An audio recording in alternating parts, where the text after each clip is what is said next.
Yes traders నిఫ్టీలో ఈరోజు fake breakout ఇచ్చింది. అదొకటి ఫస్ట్ పాయింట్ గమనించండి. ప్లస్ మనం తీసుకున్న ట్రెండ్ లైన్స్లోనే టోటల్గా ఎగ్జాక్ట్గా అందులోనే రన్ అయింది చూడండి. అక్కడే బ్రేక్అవుట్ ఇచ్చింది ఫేక్. మళ్ళీ డౌన్ సైడ్ బ్రేక్ ఇచ్చేసింది డౌన్ సైడ్ బ్రేక్ ఇచ్చింది. రీటెస్ట్ చేసింది కూడా ఇక్కడ లాస్ట్ టైంలో గమనించండి.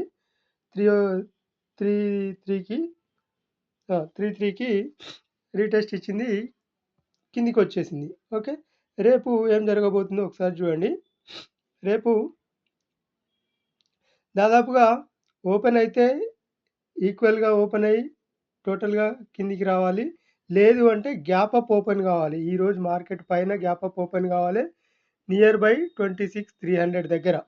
ఓకే, గ్యాప్ డౌన్ ఓపెన్ అయితే మాత్రం కిందికి మళ్ళా ఈ గోల్డెన్ రేషియో దాటి కిందికి రావద్దు. ఒకవేళ కిందికి వచ్చినా కూడా డే క్యాండిల్ కింద క్లోజ్ అయినా కూడా వీక్లీ క్యాండిల్ మాత్రం కింద క్లోజ్ కావద్దు. మళ్ళీ ఫ్రైడే లోపు 25th మనకి హాలిడే ఉంటుంది కనుక 24th రేపు ఎక్స్పైరీ ఉంటుంది ఏది సెన్సెక్స్. ఆ తర్వాత వచ్చేసి 25th మనకి థర్స్డే అవుతుంది. 25th థర్స్డే అవుతుంది. 26th మనకి ఫ్రైడే అవుతుంది కనుక 26th మళ్ళీ గ్యాప్ అప్ ఓపెన్ అవుతుందా గ్యాప్ డౌన్ ఓపెన్ అవుతుందా రేపు జరిగే మార్కెట్ ప్రకారం ఉంటుంది.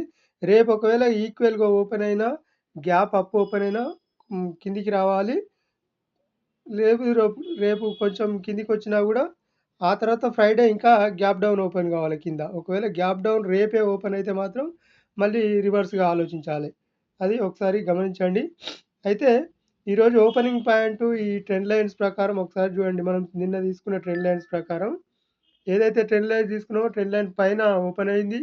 ఓపెన్ అయిన తర్వాత కిందికి డైరెక్ట్గా కిందికి వచ్చింది. 3 minutes క్యాండిల్ నియర్ బై మన సపోర్ట్ ట్రెండ్ లైన్ క్యాండిల్కి బ్రేక్ డౌన్ ఇచ్చింది. కానీ మళ్ళీ వెంటనే ఆ క్యాండిల్ డౌన్ ఇచ్చిన క్యాండిల్ బ్రేక్ చేసి మళ్ళీ వెంటనే పైకి వెళ్ళింది. అది ఎక్కడి నుంచి వెళ్ళింది, మనం ఏదైతే ఫస్ట్ 3 minutes క్యాండిల్ మార్క్ చేసుకుంటామో ఆ క్యాండిల్ నుంచే సపోర్ట్ తీసుకొని టచ్ చేసి పైకి వెళ్ళింది. ఓకే, అది గమనించండి.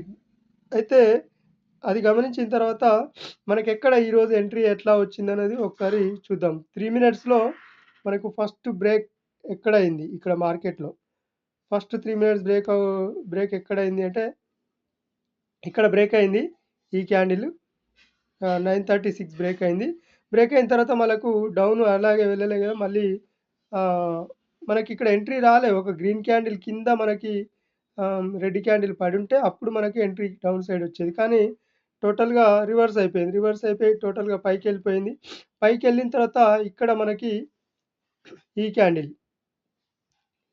క్యాండిల్లో మనకి ఏంటి అప్ సైడ్ బ్రేక్ ఇచ్చింది. ఈ బ్రేక్ ఇచ్చిన తర్వాత మళ్ళీ ఎట్లా ఎంట్రీ తీసుకోవాలంటే ఈ క్యాండిల్ పైననే తీసుకోవాలి ఎంట్రీ. ఈ గ్రీన్ క్యాండిల్ పైన ఉంది కదా, ఈ గ్రీన్ క్యాండిల్ పైననే ఎంట్రీ. ఇక్కడ ఈ రెడ్ క్యాండిల్ కింద స్టాప్ లాస్. ఈ గ్రీన్ క్యాండిల్ పైన ఎంట్రీ ఎలా అంటే మళ్ళీ ఒక రెడ్ క్యాండిల్ పైన గ్రీన్ క్యాండిల్ క్లోజ్ కావాలి. ఎక్కడ క్లోజ్ అయింది, ఇది పనిచేయదు, దీనిపైన క్లోజ్ కావాలి. దీనిపైన ఒక రెడ్ క్యాండిల్ మీద గ్రీన్ క్యాండిల్ క్లోజ్ కావాలి. ఎక్కడ క్లోజ్ అయింది అంటే ఇది రీటెస్ట్ చేసింది. ఇదంతా మార్కెట్ తిరిగిన తర్వాత కూడా సపోర్ట్ చేసింది. కానీ ఈ పాయింట్ మాత్రం దాటి కిందికి వెళ్ళలేదు అసలు. చూడండి ఎక్కడ మనకు బ్రేక్ ఇచ్చిందంటే ఇక్కడ ఇచ్చింది చూడండి. ఇదిగో ఇక్కడ ఇచ్చింది. ఒకసారి గమనించండి, నేను మళ్ళీ మార్క్ చేస్తున్నాను. ఎగ్జాక్ట్గా ఇక్కడ ఇచ్చింది. ఇది ఫస్ట్ బ్రేక్ ఇచ్చిన పాయింట్ ఇది మనకు సిగ్నల్ అప్ సైడ్. ఈ అప్ సైడ్ బ్రేక్ అయిన తర్వాత మనకు సిగ్నల్ అప్ సైడ్ మార్కెట్ అని. ఆ తర్వాత మనకు మళ్ళీ ఇక్కడ ఒక సపోర్ట్ని క్రియేట్ చేసింది అనమాట. సపోర్ట్ని క్రియేట్ చేసిన తర్వాత పైకి వెళ్ళింది ఒక స్వింగ్, తర్వాత రీటెస్ట్ చేసిన తర్వాత మళ్ళీ ఇది లోయర్ స్వింగ్ క్రియేట్ చేసింది కనుక పైకి వెళ్ళలేదు. మళ్ళీ సపోర్ట్ దగ్గరికి మళ్ళీ వచ్చిన తర్వాత ఒక స్ట్రాంగ్ క్యాండిల్ ఇక్కడ పడింది చూడండి. రెడ్ క్యాండిల్ పైన గ్రీన్ క్యాండిల్ ఇక్కడ పడింది. ఈ గ్రీన్ క్యాండిల్ పైన ఎంట్రీ తీసుకొని ఈ రెడ్ క్యాండిల్ కింద స్టాప్ లాస్ తీసుకోవాలి. అప్పుడు మనకు పర్ఫెక్ట్గా వర్కౌట్ అవుతుంది. చూడండి,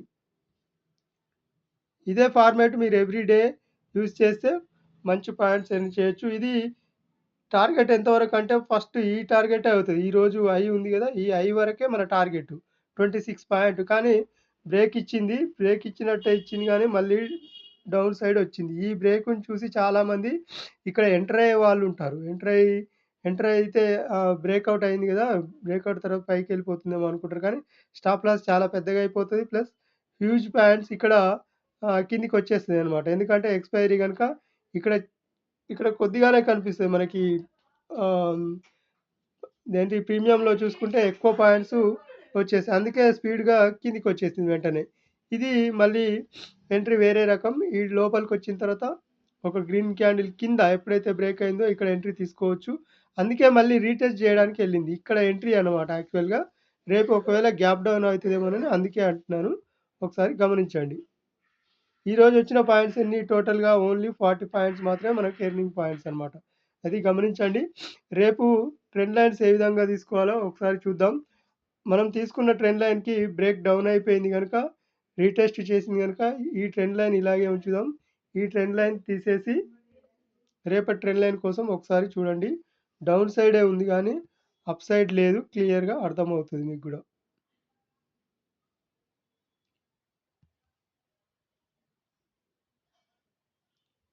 ఓకే. ఇదే ట్రెండ్ లైను. ఇదే ట్రెండ్ లైన్ ప్రకారం రేపు కిందికొస్తే మాత్రం డౌన్ సైడ్ రావాలి.